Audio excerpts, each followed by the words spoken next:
말을 서로 주고받습니다. 그런데 말 가운데 말을 하는 사람이나 말을 듣는 사람이나 좋은 기분이 좋은 말이 있습니다. 그 말은 선물이라는 말입니다. 선물.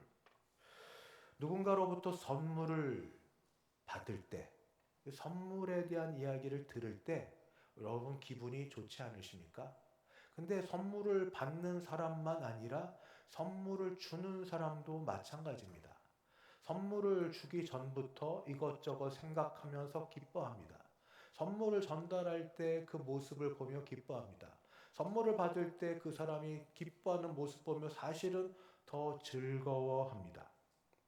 오늘 말씀은 선물 중에 선물, 하나님이 주시는 선물, 구원에 대해서 에베소서 2장 말씀을 통하여서 동사 세 가지를 가지고 선물을 살펴보려고 합니다. 동사 세 개는 죽었다, 두 번째는 살리셨다, 세 번째는 앉히셨다입니다. 이 세 가지 동사를 가지고 하나님의 선물인 구원이 우리에게 어떻게 주어졌는지 같이 살펴보려고 합니다. 첫 번째는 죽었다. 좋은 말 아닌데 그래도 하나님의 말씀이고 이 말은 선포된 말씀입니다. 에베소 2장 1절은 이렇게 시작합니다. 그는 허물과 죄로 죽었던 너희를 살리셨도다. 여기 죽었던, 이럴 때 죽었던은 과거입니다. 과거. 과거에 죽었다는 말입니다. 그런데 죽었다고 말은 하는데 사실은 이상하지 않습니까? 창세기에서도 선과 악을 알게 하는 나무의 열매를 먹는 날엔 정령 죽으리라 했는데 죽은 것 같지 않고 죄 가운데 죄의 삭은 사망이라는 죽은 것 같지 않고 정말 죽은 거 맞습니까? 우리는 숨도 쉬고 있고 밥도 먹고 있고 멀쩡히 걸어 다니는데 정말 죽은 거 맞습니까? 저는 그래서 세상적으로도 이러한 일이 있다는 것을 말씀을 드리려고 합니다. 세상에서도 죽은 것 같은 사람, 살아있지만 죽은 것 같은 사람을 여러분은 보시지 않았습니까? 그리고 우리가 그런 경우를 경험해 보지는 않았습니까? 가장 대표적인 장소가 장례식장입니다. 장례식장을 가보셨습니까? 사랑하는 부모님, 오늘 조건사님 계셔서 좀 그래도 죄송합니다만 그래도 위로되는 서로 말, 서로 다 같이 경험하니까 부모님 연약하여 언젠가는 가실 거라는 걸 알지만 병상에 계시거나 요양병원에 계시거나 어디에 계시든 가실 건 아는데 아는 것하고 가시는 건 다릅니다. 그래도 살아계실 때는 자리가 있습니다. 언제 가든 가서 뵐 자리가 있습니다. 가시고 나면 자리가 없습니다. 그때 오는 그 허전함, 허탈함 이런 거. 배우자가 있습니다. 배우자가 여기들 다 많이 경험해 보셨는 특히 권사님들, 남편 되는 장로님, 집사님들 오랫동안 병가 놓으셨습니다. 헌신적으로 물신양면 자신의 인생 다 없이 내 시간이 어디 있습니까? 내 건강이 어디 있습니까? 나을지 안 나을지는 모르나 할 수 있는 최선을 다하여 섬기고 돌보고 애썼는데 그 모든 것이 뜻대로 되지 않고 하나님 불러 가셨습니다. 또 제가 들은 바 우리 교회도 있다는데 있을 수 없는 참 어려운 일. 부모님 보낸 것도 배우자 보낸 것도 어려운데 부모보다 자식이 먼저 주님 앞에 불려가는 경우도 종종 있습니다. 그럴 때 그 유족들을 보셨습니까? 살아서 움직이는데 살아있지 않은 것 같습니다. 몸은 움직이는데 정신이 다 빠져 있고 말은 하는데 무슨 말을 하는지 본인도 모르고 당사자도 모르고 우리도 모릅니다. 그래서 그들은 살아있지만 살아있다고 보기 힘든 그런 모습을 잠시지만 특히 장례식장에서 우리는 봅니다. 그런데 하나님의 눈으로 보실 때 이것보다 더 심각한 상태에 있는 사람들이 있습니다. 바로 구원받기 전에 우리의 모습이 바로 그런 모습입니다. 그것을 죽었다 라고 표현하십니다. 극한 슬픔에 빠져서 정신을 잃고 아무 생각 없이 다니는 그 정도를 넘어서서 죽었다라는 건 생명 대신 하나님과의 관계가 완전히 단절되고 끊어졌다는 말입니다. 쉽게 이야기하면 모처럼 산에 놀러 갔습니다. 봄이 돼서 꽃이 너무 예쁘게 피어 있습니다. 그래서 주변에 슬쩍 눈치를 보고 모종삽이나 뭘 해서 좀 그 꽃을 이렇게 뽑아서 또는 가져왔습니다. 집에 예쁜 꽃병에 꽃을 두었습니다만 그 꽃은 살아있는 꽃입니까? 아니면 죽어가고 있는 꽃입니까? 잠시는 살겠죠. 2주, 3주, 길게는 조금 더 되겠죠. 그러나 그 꽃은 생명으로부터 끊어져 있기 때문에 죽습니다. 하나님, 생명 대신 하나님 끊어진 사람들을 죽었다라고 얘기합니다. 성경은 또 죽었다라는 이 사람들의 특징을 하나님과 단절되어 있기 때문에 하나님 외에 다른 것을 따른다라고 말하고 있습니다. 2절 말씀은 따르다라는 말을 이렇게 표현합니다. 그때 너희는 그 가운데서 행하여 이 세상 풍조를 따르고 공중의 권세 잡은 자를 따랐으니 세상 풍조와 세상 풍조를 주관하는 그 배후에 있는 영 공중의 권세 잡은 자를 따릅니다. 3절에도 계속 나옵니다.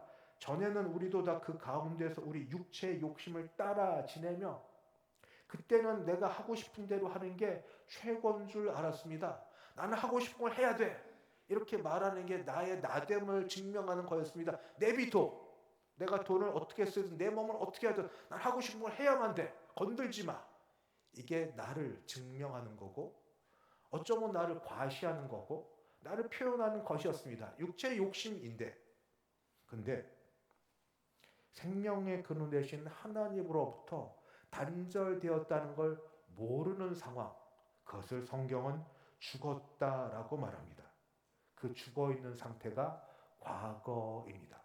두 번째, 죽었다 다음에 나오는 말씀이 살리셨다 합니다. 살리셨다. 혹시 어릴 때 공동체 놀이, 말이 거창해서 공동체 놀이지 친구들하고 노는 놀이 중에 여우야 여우야라는 걸 해보셨지 않았습니까? 여우야 여우야는 술래되는 한 친구하고 둘러선 다른 친구들이 와서 놀리듯 질문하는 게 있습니다. 뭐 뭐하니부터 시작해서 일상사가 뭐 이렇게 궁금한지 뭐하니? 뭐 먹었니? 밥 먹는 게 그때 어려우니까 먹었으면 무슨 반찬? 왜 개구리 반찬이 꼭 나오는지 모르겠습니다. 개구리 반찬 다음에 나오는 건 죽었니 살았니? 이게 백미입니다. 죽었니 살았니? 이때 말을 어떻게 하느냐에 따라서 다른 친구들이 긴장하고 있습니다. 죽었다 하면 움직이면 안 됩니다. 죽었으니까. 죽었으니까. 근데 죽었다 할 것 같은데 살았다 그러면 냅다 도망가야 됩니다. 그때 잡히면 술래가 됩니다. 살아있다. 살아있다는 건 움직이는 겁니다. 그런데 오늘 말씀에서는 살았다 또는 살아있다라고 말하지 않습니다. 뭐라고 표현되어 있냐면 살리셨다라고 되어 있습니다. 살리셨다라는 말은 수동태입니다. 우리가 스스로 우리 힘으로 능력으로 살아난 것 아니라 누군가에 의해서 우리가 살아났습니다. 살리셨습니다. 성경대로 말하면 하나님께서 우리를 살리셨습니다. 그러면 질문, 왜?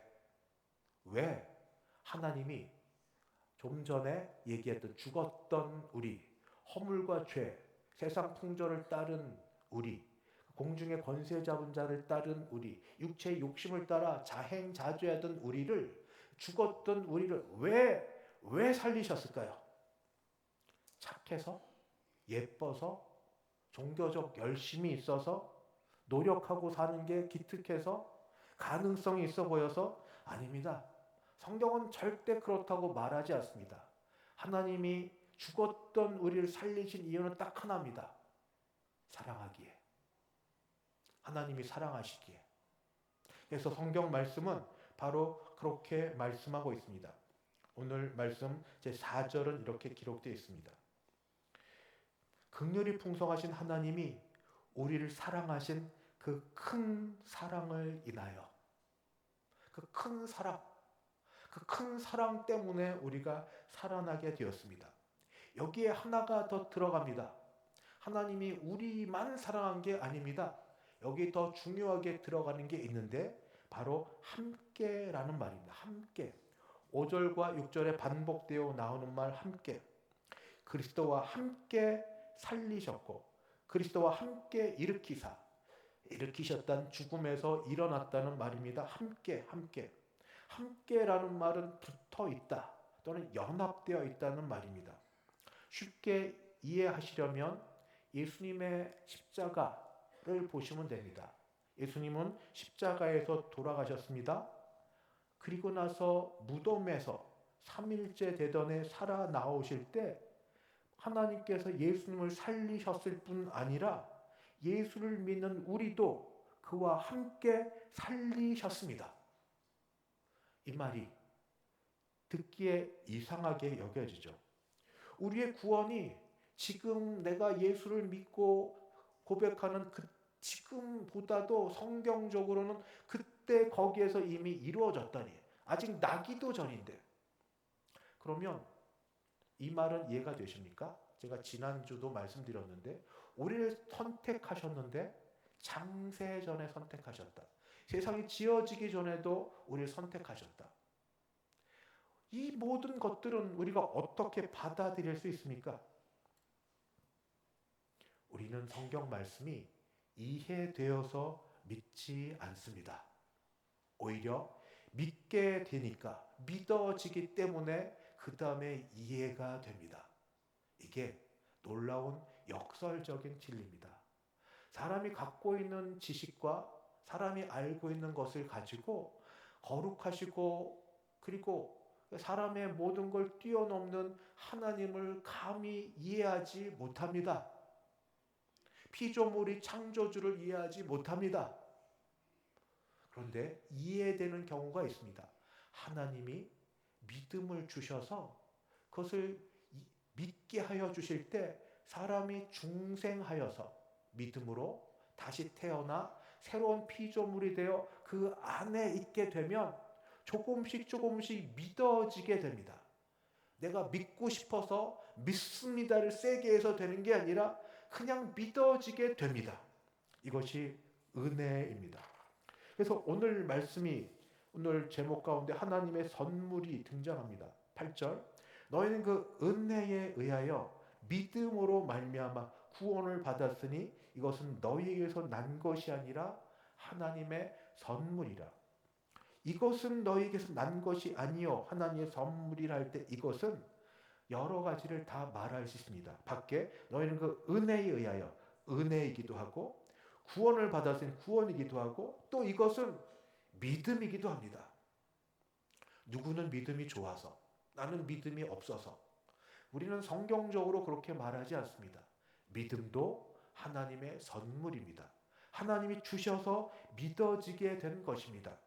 그래서 우리는 똑똑해서 복음을 알아들은 자도 아니고 착해서 예수님을 받아들인 자도 아니고 그저 하나님이 믿음을 선물로 주셔서 믿어지게 돼서 그 말씀을 들을 때 아멘, 아멘 하고 받아들이게 된 겁니다. 안 받으면 그 말씀을 받아들이지 않은 이 속에서 내가 뭔가 막 이상해져서 견디지 못할 것 같은 진리의 역사가 우리 속에 있어서 십자가 복음, 예수의 죽으심, 대속하여 죽으심 이 사실을 받아들일 수 있도록 하나님 믿음을 주셔서 이렇게 됩니다. 결국 구원은 전부 다 하나님이 하신 선물이고 하나님의 일입니다. 이것이 바로 우리에게 주시는 두 번째 선물입니다. 함께 일으키사 또는 함께 살리셨다입니다. 마지막 세 번째는 앉히셨다입니다. 앉히셨다. 6절 말씀을 보겠습니다. 또 함께 일으키사 아까 일으키사는 살리셨다라는 말과 동의어다 말씀드렸고 그리스도 안에서 함께 하늘에 앉히시니 앉혔다 이것도 수동태입니다. 내가 스스로 자리를 봐서 자리를 찾아서 앉은 것이 아닙니다. 하나님이 우리를 앉히셨습니다. 어떻게? 그리스도와 함께 하늘에서 그리스도와 함께 우리를 자리에 앉히셨습니다. 설날이 얼마 전이었습니다. 설날에 세배 드리러 갑니다. 가면 세배 드릴 때 어르신들은 앉아 계십니다. 세배 드리는 자들은 서 있습니다. 서서 무릎을 꿇고 정중하게 절 인사를 드리고 나서 다시 일어섰다가 덕담을 듣기 위해서 잠깐 자리에 앉습니다. 그러나 앉아 계신 분이 어르신이고 서 있는 사람이 우리 절을 드리는 자녀 손들입니다. 앉아 있다. 앉아 있다는 건 권위가 있고 안정되어 있다는 겁니다. 신분입니다. 신분. 신분. 하나님이 우리를 그리스도와 함께 하늘에 앉히셨다 하는 건 우리의 신분이 지금 얼마나 고귀한 신분인지를 보여주시는 겁니다. 또 하나 이해되지 않으나 성경에 주시는 말씀, 이 앉히셨다는 말도 미래형 동사가 아닙니다. 이것도 완료 시제로 쓰여집니다. 물론 마지막에 앉히셨다는 게 완전히 이루어지겠지만 그렇다고 지금은 아무것도 아닌 그저 바라만 보고 있는 것이 아니라 현재도 이 일이 이루어진 완료 시제입니다. 그 말은 지금 우리가 신분이 변화되어서 하늘에 계신 그리스도 예수와 함께 그 자리에 앉아 있는 것입니다. 이해가 안 되시겠지만 골로새서도 같은 말씀이 있습니다. 이것이 어떻게 가능합니까? 그것은 바로 그리스도 때문에 가능합니다. 우리 어릴 때 모처럼 명절 되면 이렇게 어르신들을 찾아서 모처럼 뵐 때 부모님이 특히 아버님이 우리 자녀들 데리고 찾아다니면서 인사를 시키죠. 이쪽은 뭐 어르신이 누구고 당숙이고 뭐 누구고 이렇게. 애가 뭘 압니까? 그냥 하지만 쫓아다니면서 아 너구나가 아니라 너는 누구의 자녀구나 하고 알게 되죠. 그렇게 쫓아다니며 알게 됩니다. 우리는 아무것도 아니지만 그리스도가 계시니까 그리스도와 함께 계시니까 그리스도가 연합하여 주시니까 우리의 신분이 상승하여서 그리스도와 함께 하늘 보좌에 그리스도와 함께 앉아있게 되는 겁니다. 다시 말씀드립니다. 나는 누굽니까? 나는 어떤 존재입니까? 그 어떤 것으로 우리 자신을 또 정체성을 정의하려고 하십니까? 세상이 나를 정의하고 세상이 나를 바라보도록 두시렵니까? 세상은 늘 나를 적대시하고 나를 우습게 여기고 낮게 보려고 합니다. 소득이 얼마냐? 어떻게 사느냐? 배움이 어디냐? 부모는 어떻게 되느냐? 여러 가지 조건을 따져가면서 하여튼 우리를 낮게 여기려고 합니다. 그런 일에 오래 길들여져 있는 우리는 주눅들고 그리고 힘없고 그리고 열등감에 이렇게 빠져 있게 됩니다. 우리가 스스로 보기를 초라해 봅니다. 나는 없고 나는 뭐도 없고 정말 그게 우리입니까? 정말 그게 우리입니까? 믿음으로 보는 우리가 그 모습이 맞는 우리입니까? 성경대로면 우리는 그리스도와 함께 하늘 자리에 앉아있는 자들입니다. 이러한 신분을 그리스도와 함께 연합하여 부여받은 자들입니다. 어떻게? 하나님의 은혜로. 어떻게 하느냐? 믿음으로. 이런 은혜가 우리에게 주어져 있습니다. 우리는 세 가지 동사를 같이 살펴봤습니다. 죽었다, 살리셨다, 앉히셨다. 이 모두가 다 하나의 이 선물을 가르쳐 보여주시는데 구원, 하나님의 구원, 하나님의 선물인 구원입니다. 그러면 이제 이 하나님의 선물인 구원을 받은 우리는 어떻게 하며 살까요? 10절 말씀에 보여주고 있습니다. 우리는 그가 만드신 바라 그리스도 예수 안에서 선한 일을 위하여 지으심을 받은 자니 이 일은 하나님이 전에 예비하사 우리를 그 가운데 행하게 하려 하심이니라. 선물을 주셔서 그런 경험이 있어서 아시겠지만 선물을 주실 때 마음은 기쁨도 있지만 선물을 받는 자를 유심히 살펴보죠. 어떻게 선물을 준비했는데 어떤 마음으로 받는가. 자세도 보고 행동도 보고 너무너무 기뻐하고 감사할 때 같이 기쁨이 있고 두 번째는 선물을 준 목적들이 다 있습니다. 그 목적을 내가 말로 하기도 하고 스스로 알아차리기를 원하기도 하고 그 일을 잘 알아차려서 목적대로 선물을 받아 행할 때 선물을 준 사람 마음이 굉장히 기쁘고 좋아서 더 주려고 합니다. 하나님이 우리에게 왜 구원이라는 선물을 주셨을까요? 허물과 죄로 죽었던 우리, 그런데 그 큰 사랑으로 우리를 살리셨고 그리스도와 함께 살리셨고 그리스도와 함께 앉히사 하늘에 앉힌 신분의 변화를 주신 이유와 목적이 무엇일까요? 그것은 뭐냐면 선한 일을 하게 하려고. 선한 일. 목사님 그럼 이제부터 구제해야 되고 착한 일 해야 되고 뭐 그렇게 살아야겠네요. 네, 틀린 말 아니지만 그것이 성경이 정말 말해주는 건 아닙니다.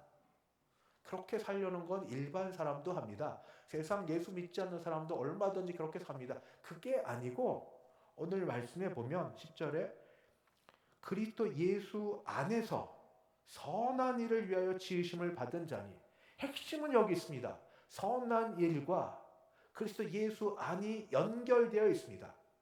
그래서 예수 안이라고 하는 것은 다른 말로 말씀드리면 믿음으로입니다.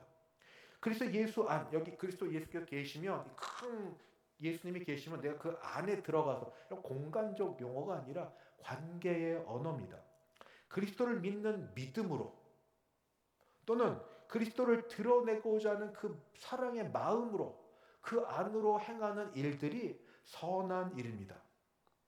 헌금 하나를 드려도 내가 이만큼 드릴 수 있네가 아니라 하나님이 내게 헌금을 주셔서 드릴 수 있네.